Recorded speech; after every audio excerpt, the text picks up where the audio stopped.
తిరుపతి జిల్లాలోని Satish Dhawan space centre షార్లో ఈ నెల 30న జీఎస్ఎల్వి F-16 రాకెట్ ద్వారా నిసార్ ఉపగ్రహాన్ని ప్రయోగించనున్నారు. షార్లోని రెండో ప్రయోగ వేదిక నుంచి ఈ నెల 30న సాయంత్రం 5:40 నిసార్ ఉపగ్రహాన్ని ప్రయోగించనున్నారు. ఇందుకోసం సన్నాహాలు జరుగుతున్నాయి. ఇస్రో, నాసా సంయుక్తంగా నిసార్ శాటిలైట్ ను నింగిలోకి పంపనున్నారు ఇస్రో సైంటిస్టులు.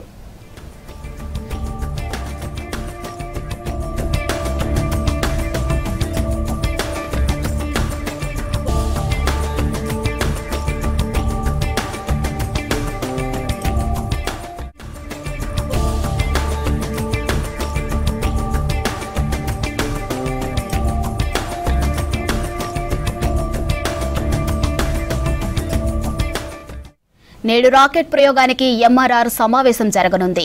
నాసా, ఇస్రో చేపట్టిన ప్రయోగంలో భాగంగా అమెరికా శాస్త్రవేత్తలు షార్ కేంద్రానికి చేరుకోనున్నారు. ఇవాళ షార్ కేంద్రానికి చైర్మన్ నారాయణ కూడా రానున్నారు.